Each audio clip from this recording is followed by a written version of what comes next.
नमस्कार, जनता टीवी देख रहे हैं आप। मैं हूं आपके साथ अमर त्रिपाठी। बुलेटिन में बात होगी कुछ अहम खबरों की। उत्तराखंड में पिछले 2 से 3 दिनों से देहरादून, उत्तरकाशी, चमोली समेत कई इलाकों में बारिश से जलस्तर बढ़ा हुआ है। वहीं भूस्खलन और बोल्डर आने से कई मार्ग बाधित हो गए, जिससे आवाजाही कुछ समय के लिए देखिए, पिछले 2-3 दिनों से काफ़ी अलर्ट रहा है। जगह जगह पर देहरादून है, उत्तरकाशी है और पिथौरागढ़ जनपद में, रुद्रप्रयाग और चमोली में बारिश हुई है। अन्य जगह पर भी, अन्य जनपदों में भी बारिश हो रही है। जल स्तर भी बढ़ रहा है और रास्तों पर भी बीच में रुकावटें आ रही हैं। कहीं कहीं पर भूस्खलन भी हो रहा है, बोल्डर भी आ रहे हैं। तो इसको देखते हुए जैसी स्थिति हो रही है उसके अनुसार यात्रा को बीच बीच में रोकना भी पड़ रहा है। रोक रहे हैं, कुछ सूचना दे रहे हैं, क्योंकि हमारे लिए सर्वोच्च प्राथमिकता हमारे जो यात्री हैं उनकी है, जो लोग आ रहे हैं। इस समय कावड़ यात्रा भी चल रही है, जिसमें लगभग 2.5 करोड़ कावड़ यात्री अभी तक मां गंगा का जल लेकर यहां से जा चुके हैं। सभी प्रबंध वहां पर अच्छे किए गए हैं। राज्य का सारा प्रशासन, जिले का सारा प्रशासन, हमारी पुलिस, अन्य विभाग सभी जो है यात्रा को अच्छी तरह से संचालित कर रहे हैं। सर, दिल्ली में परिवार बैठक हुई थी सर, संगठन के जो आगे के कार्यक्रम होने हैं और चूँकि सभी चीज़ों पर संगठनात्मक स्थितियां और जो संगठनात्मक आगे कार्यक्रम होने हैं, भविष्य की दृष्टि से योजनाओं को धरातल पर उतारना है। केंद्र सरकार के साथ जो हमारे यहाँ के प्रोजेक्ट चल रहे हैं उन पर जल्दी स्वीकृति हो, इसी सब संबंधों में, क्योंकि ये हमारी सामान्य नियमित रूप से होने वाली बैठक है। रुक करेंगे अगली खबर की ओर। आपको बता दें, दिल्ली में बुधवार को उत्तराखंड बीजेपी कोर कमेटी की अहम बैठक हुई। वहीं बैठक की अध्यक्षता बीजेपी राष्ट्रीय अध्यक्ष नितिन नवीन और संगठन महामंत्री बीएल संतोष ने की। इसमें संगठनात्मक गतिविधियों और राजनीतिक रणनीति पर मंथन हुआ। इसी मुद्दे पर मुख्यमंत्री पुष्कर सिंह धामी ने बताया कि बैठक में पार्टी के आगामी कार्यक्रमों और 2027 विधानसभा चुनाव की तैयारियों को लेकर दिशा निर्देश जारी किए गए। साथ ही केंद्र से राज्य के विकास कार्यों की स्वीकृत और योजनाओं पर चर्चा की गई।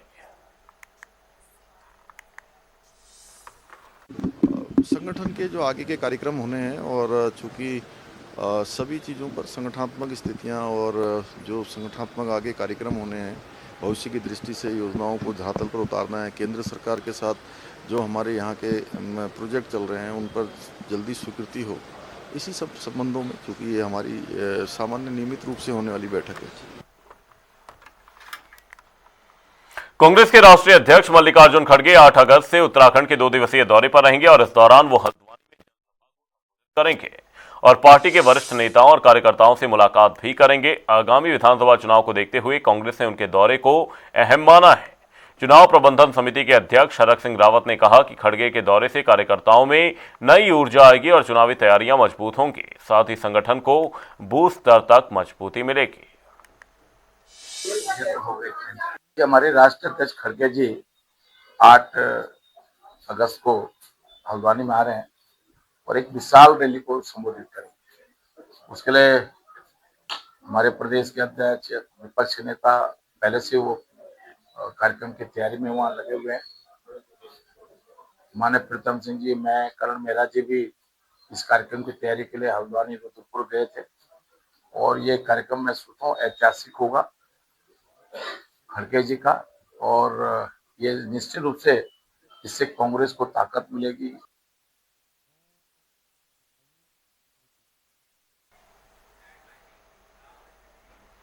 खटीमा में विधायक भुवन चंद्र कापड़ी के कथित बयान के विरोध में अनुसूचित जाति समाज के लोगों ने मुख्य चौक पर प्रदर्शन कर पुतला दहन किया। प्रदर्शनकारियों ने आरोप लगाया कि विधायक ने एसआईआर से जुड़े मामलों में बूथ अध्यक्ष संदीप भारती को लेकर आपत्तिजनक और धमकी भरी टिप्पणी की।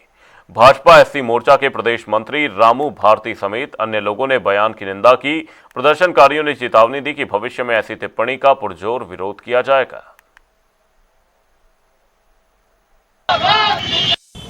इस प्रकार हमारी सरकार द्वारा एसआईआर की प्रक्रिया जो सुचारू रूप से और बढ़िया बेहतर तरीके से की जा रही है, उसी के निमित्त कल जो है हमारे एक समाज के छोटे भाई संदीप वाल्मीकि के घर पर जाकर क्षेत्रीय विधायक भुवन कापड़ी के कुछ गुंडे तत्व के लोगों ने जो है उनके घर पर जाकर उनको धमकियां दी हैं और ये बहुत निंदनीय विषय है। परसों जो है हमारे जो विधायक हैं भुवन कापड़ी जी, जिन्होंने एक ज्ञापन सौंपा उपजिला अधिकारी जी को।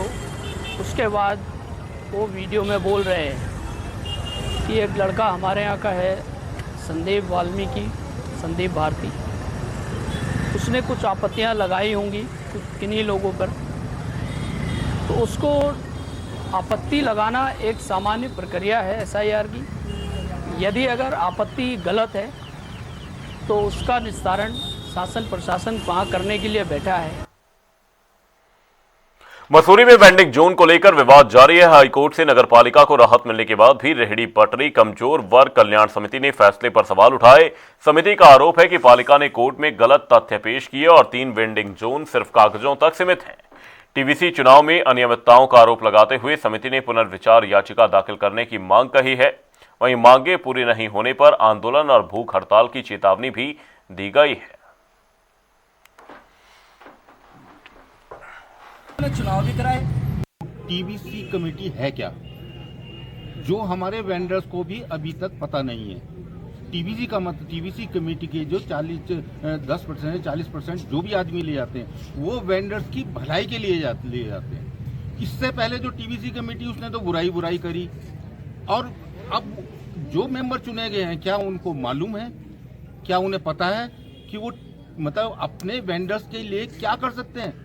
उनकी अच्छाई में कदम उठाएंगे ना, लेकिन ऐसा नहीं कि पिछले को बन के जितना पुरानी टीवीसी कमेटी ने हमारे सारे वेंडर्स को मतलब बेरोजगार कर दिया, ये आगे वाली टीवीसी कमेटी भी कहीं ऐसे ही जहां वो बैठे वहीं से वहां से भी ना जाए, और आगे ये इनका भविष्य जो अंधकार में पहली वाली टीवीसी कमेटी ने करा, ये आगे वाली टीवीसी कमेटी उससे भी ज्यादा अंधकार में लिया है। तो ये कैसे बिना उनको बताए आप चुनाव करवा रहे हैं। और पुरानी जो लिस्ट इन्होंने जारी की थी, इन्होंने बताया था कि LIU के द्वारा हम लोगों ने इसकी जांच पड़ताल करवा दी गई है, तो उस जांच पड़ताल में बहुत सारे लोगों को इन लोगों ने उनमें से बाहर किए हैं, और वो जो बाहर किए लोग उन्होंने फिर दोबारा कैसे सेलेक्ट कर लिए, उसमें वही लोग चुनाव, यानी कि इसमें फर्जीवाड़ा किया। तो सबसे पहले तो मैं ये कहना चाहूँगा कि जैसे आप बोल रहे हैं कि हाई कोर्ट का फैसला आया, मैं इसको फैसला नहीं मानता हूँ, क्योंकि इसको कोर्ट ने भी फैसला नहीं माना। इसको एक जो है अंतरिम ऑर्डर इसको माना गया है, और उस अंतरिम ऑर्डर के अंदर उन्होंने साफ लिखा है कि अगर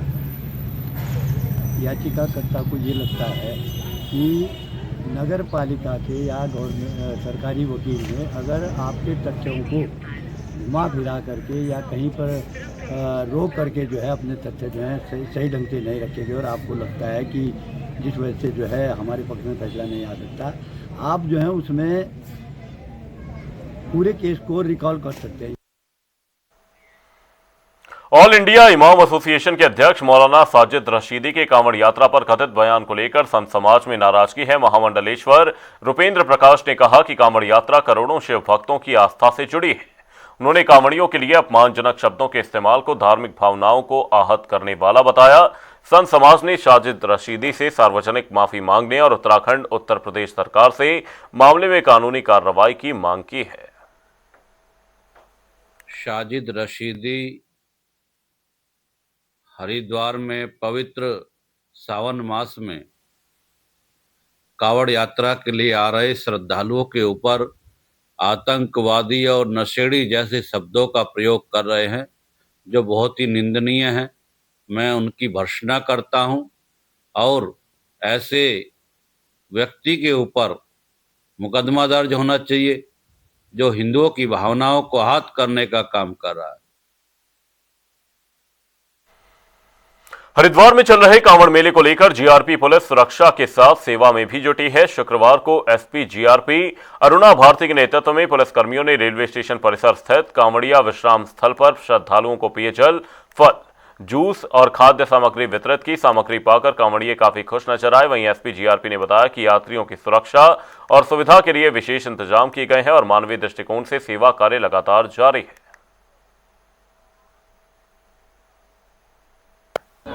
देखिए, श्रावण मास में जो कांवड़ यात्रा चल रही है, इसमें सभी भोले भक्तों को हम लोगों ने आज क्या, हम तो वैसे रोजमर्रा पे ही कर रहे हैं, हम लोग फल, जूस, पानी ये सब इनको बांट रहे हैं। आज विशेष तौर पे हमने कैंप लगाया है, जिसमें जो क्योंकि आज थोड़ा गर्मी भी है, तो हमारा फोर्स मिल करके सुरक्षा व्यवस्था के अलावा आज ये काम में लगा है कि सभी भक्तों को हम लोग जो है अपने स्तर पे उनके चरण स्पर्श किए जाएं और उनको ये सामग्री सब बांटी जाए। वक्त एक छोटे से ब्रेक का, ब्रेक के उस पार चल लौटेंगे।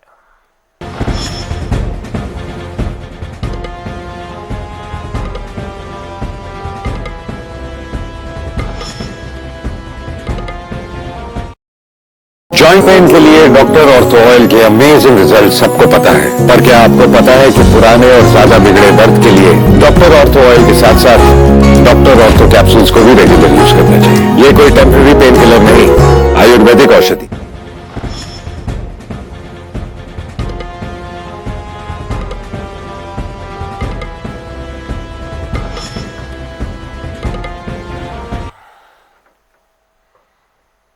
हरिद्वार में जारी कांवड़ यात्रा की व्यवस्थाओं का जायजा लेने जिलाधिकारी मयूर दीक्षित ने सीसीआर स्थित सीसीटीवी कंट्रोल रूम का निरीक्षण किया। उन्होंने सीसीटीवी और ड्रोन कैमरों के जरिए कांवड़ यात्रा मार्ग, पार्किंग स्थलों, हाईवे, प्रमुख चौराहों और संवेदनशील स्थानों की लाइव मॉनिटरिंग देखी। डीएम ने अधिकारियों से व्यवस्थाओं की जानकारी लेते हुए भीड़ प्रबंधन को प्राथमिकता देने के निर्देश दिए। करीबन 2 करोड़ से अधिक कांवड़ यात्री यहाँ से प्रस्थान कर चुके हैं अपने गंतव्य की ओर। आप देख रहे हैं कि सीसीटीवी कैमरे के माध्यम से लगातार निगरानी भी की जा रही है, ड्रोन के माध्यम से भी निगरानी की जा रही है। जहाँ जहाँ पर अधिक भीड़ है या फिर ट्रैफिक कंजेशन है वहाँ पर निगरानी करते हुए फिर आवश्यक कदम उठाए जा रहे हैं। इसके साथ ही इस बार नगर निगम के द्वारा भी ड्रोन के माध्यम से सफाई व्यवस्था का भी निगरानी की जा रही है और अभी तक हमने देखा है कि सभी व्यवस्थाएं सुचारू रूप से चल रही है। जहाँ जहाँ पर भी बारिश की वजह से जल रहा हुआ था, भले वो हाईवेज हो या पार्किंग के स्थल हो, वहाँ पर भी जल निकासी करा दी गई है। उत्तरकाशी के भतवाड़ी ब्लॉक के लोनथरू गांव की उर्मिला कंसवाल ने फूलों की खेती से आत्मनिर्भरता की मिसाल पेश की है। समूह से जुड़कर उन्हें 25,000 रुपए की सहायता मिली, जिसके बाद उन्होंने गेंदे समेत कई फूलों की खेती शुरू की। बता दें कि पिछले साल उन्होंने करीब 11,000 रुपए के फूल बेचे। स्थानीय बाजारों के साथ गंगोत्री धाम में भी उनके फूलों की मांग देखने को मिली। फूलों की खेती से आय बढ़ने के साथ आसपास की महिलाएं भी प्रेरित हो रही हैं।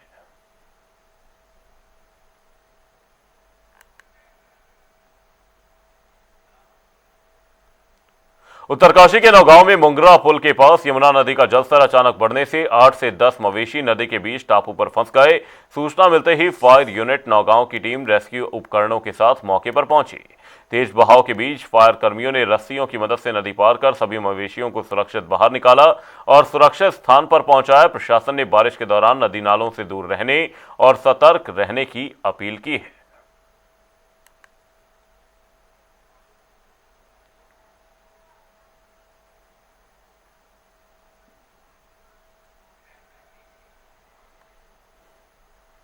उधम सिंह नगर के खटीमा विकास खंड में ग्रामीण स्वच्छता व्यवस्था को मजबूत करने के लिए ठोस अपशिष्ट प्रबंधन नियम 2026 लागू कर दिए गए हैं।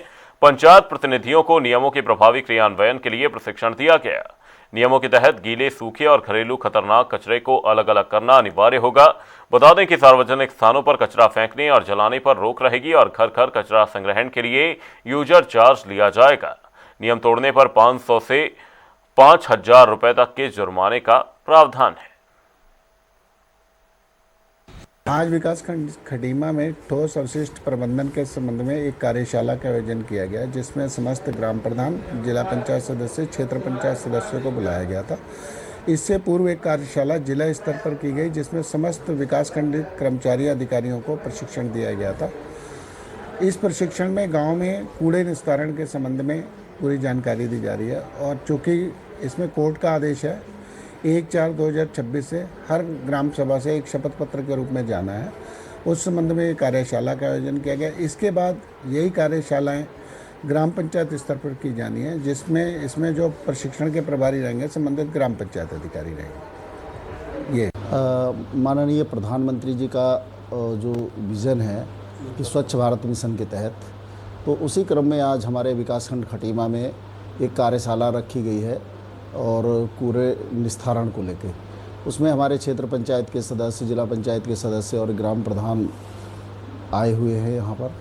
और उसके लिए अभी और प्रभावी तरीके से, वैसे तो हम लोग ग्राम सभाओं में हमारे ब्लॉक से भी कूड़ा गाड़ी जाती हैं, भी कलेक्ट करते हैं, हमारे ग्राम सभाओं के पास भी हमारे टुक टुक हैं, कहीं ट्रैक्टर ट्रॉली के हैं, तो इसको और प्रभावी तरीके से अलग अलग गीला कूड़ा, सूखा कूड़ा, इस तरह की जागरूकता के लिए तो और प्रभावी तरीके से हम कूड़ा को निकाल सकें, तो उसी संबंध में आज यहाँ पे एक बैठक हो रही है।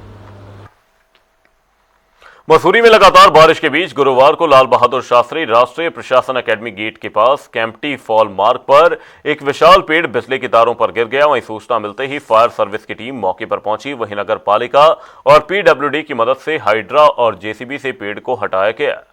सुरक्षा के लिए बिजली आपूर्ति को समय के लिए बंद की गई। फिलहाल पेड़ हटने के बाद यातायात और बिजली आपूर्ति बहाल कर दी गई है।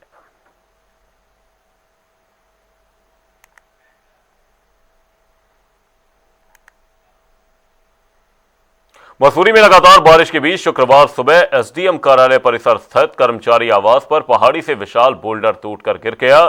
चट्टान कमरे के अंदर जा घुसी, लेकिन उस वक्त कोई मौजूद नहीं था, जिससे बड़ा हादसा टल गया। वहीं घटना के बाद 5 कर्मचारियों ने परिवार सहित सुरक्षित स्थान पर शिफ्ट करने की मांग की है। एसडीएम राहुल आनंद ने मौके पर पहुंचकर मदद का भरोसा दिया। प्रशासन अब पूरे क्षेत्र की सुरक्षा और जोखिम का आंकलन कर रहा है। अब ये जगह हमारे रहने के लिए नहीं है सर। हम बहुत परेशान हो चुके हैं। हमने इतनी बार कंप्लेंट भी कर दी है। पहले से हम मेंटेनेंस के लिए बोलते थे, लेकिन आज तक इसमें कुछ नहीं हुआ। लेकिन अब ये रहने के लायक यहाँ पे कुछ नहीं है।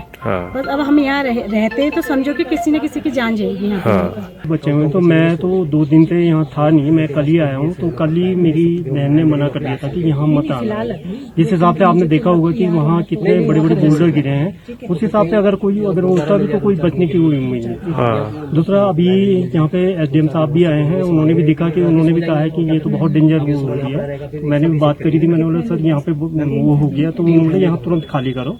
आपको तो पता ही है कि 5 तारीख को मेरे घर पे बोल्डर गिरा था, जिसमें मेरी पत्नी सो रही थी। उसके थोड़ी चोट लगी, तो भगवान का शुक्र था कि वो बच गई सर। उसके बाद कल ये शाम को 7:15 बजे, 6 तारीख को 7:15 बजे बहुत बड़ा बोल्डर गनील से गिरा, स्लिप मार के आया सर। बारिश हो रही थी, हम लोग अंदर बैठे हुए थे। वो तो शुक्र था कि जहाँ पे पहले गिरा उस कमरे में नहीं थे, हम दूसरे कमरे में थे। उसी कमरे के नीचे एक कमरा और था जहाँ पे ये बोल्डर गिरा, उसने पूरी दीवार डैमेज कर दी। वहाँ एक भैया रहते थे और वो उस समय ड्यूटी में थे, वहाँ पे मौजूद नहीं थे, वरना बहुत बड़ा हादसा हो जाता सर। ये बुरी स्थिति में है यहाँ पे, और शुक्र है कि किसी तरीके की जनहानि नहीं हुई है।